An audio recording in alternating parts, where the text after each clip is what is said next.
Le projet pédagogique sur lequel j'ai travaillé était comment rendre plus interactif un cours de grande cohorte.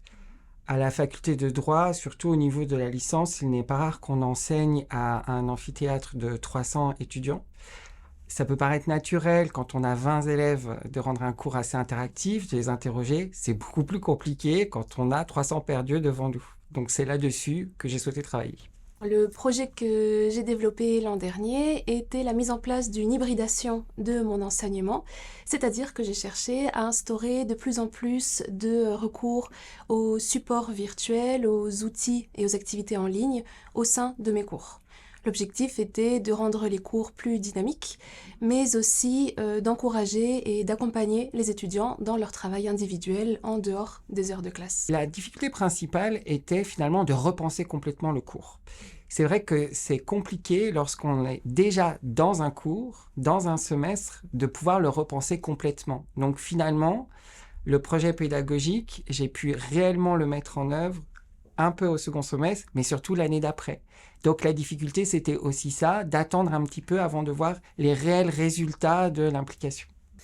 Alors, j'ai rencontré quelques difficultés dans la mise en place du projet, notamment parce que le recours aux outils virtuels est très chronophage et il y a toute une phase de prise en main, de tâtonnement, d'adaptation, de réflexion sur le type d'activité, le type d'outils aussi à utiliser. Il faut se familiariser avec tous ces outils-là.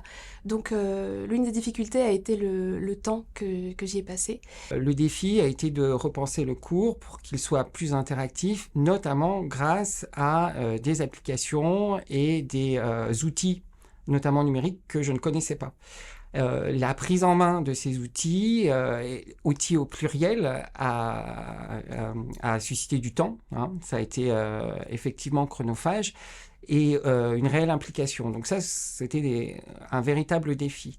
Et puis d'autre part, il y avait un équilibre à trouver dans l'adaptation du projet parce que il ne fallait pas non plus que la dimension ludique des activités en ligne prenne le dessus sur le contenu des cours. Donc tout un jeu d'équilibre à trouver à ce niveau-là. Ce qui m'a aidé, c'était sans nul doute d'être accompagné par les ingénieurs pédagogiques, ça c'est sûr. Les formations que l'on a pu faire, les ateliers que l'on a pu faire, hein, très concrètement, utiliser WooClap par exemple, moi je ne savais pas le faire avant. Alors ce sont des outils qui sont assez intuitifs, mais c'est quand même mieux quand on a toute une matinée qui est consacrée à la prise en main de ce genre d'outils. Donc ça m'a beaucoup aidé. Ce qui m'a aidé dans la réalisation du projet, c'était les échanges avec les ingénieurs pédagogiques qui étaient là pour toujours répondre à nos questions, toujours de bons conseils. Et donc tout ce suivi tout au long de l'année, mais aussi les échanges avec les autres stagiaires, le recul, le partage d'expériences. Et c'est vraiment comme ça que j'ai réussi à avancer dans le projet, à surmonter les difficultés. Alors, ce que le parcours m'a apporté pour moi dans mes enseignements, tout d'abord, c'est d'être encore plus à l'aise.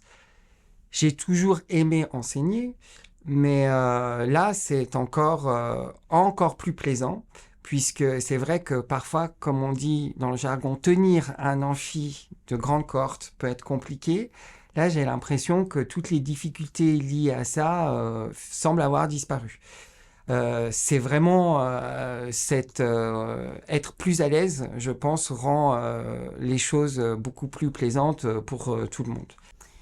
Ce que le parcours m'a apporté, c'est un temps de réflexion, de prise de recul sur ma pratique, parce que sans le temps dédié, le temps passé ensemble, je pense que je n'aurais pas de moi-même réservé un temps simplement à la réflexion sur la création des cours, à essayer des choses, parfois faire des retours en arrière pour recommencer de nouvelles choses. Donc vraiment le temps de réfléchir et de prendre du recul. Et puis aussi, moi, je suis tout simplement très fier puisque j'ai l'impression de commencer ma carrière avec tout simplement, non pas une longueur d'avance, mais au contraire, les méthodes d'enseignement qui sont modernes et qui sont actuelles. Et je suis très content de pouvoir faire des cours selon ces méthodes d'enseignement, ces méthodes pédagogiques, et de ne pas débuter ma carrière en étant en retard, en enseignant le cours comme, par exemple, moi-même, je l'ai reçu quand j'étais étudiant, hein, à la faculté. Ça, c'est une grande satisfaction personnelle pour moi. Alors, ce que ce projet a apporté à mes étudiants, c'est plus de dynamisme en classe et une dimension ludique aussi, grâce aux activités en ligne. Justement, la dimension ludique a permis aussi de les motiver davantage et d'encourager leur apprentissage. J'ai remarqué qu'ils étaient plus performants, plus actifs en classe quand il y avait la perspective d'activités ludiques.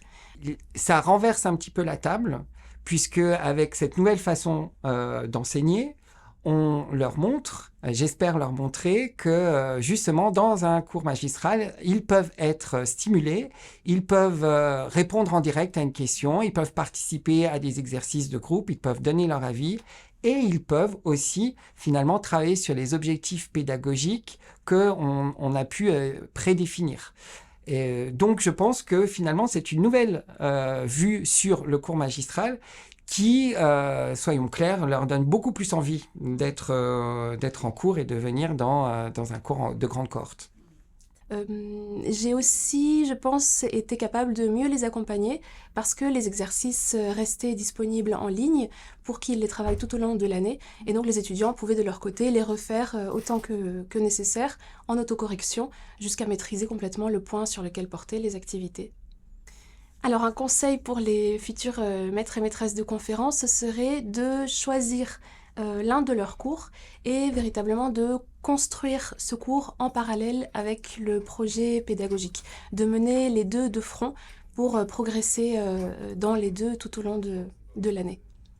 Je dirais de choisir et de calibrer le projet pédagogique en fonction vraiment d'un besoin qui provient d'un réel diagnostic. De ne pas choisir un projet pédagogique soit superficiel, soit parce qu'il semble être attirant en principe.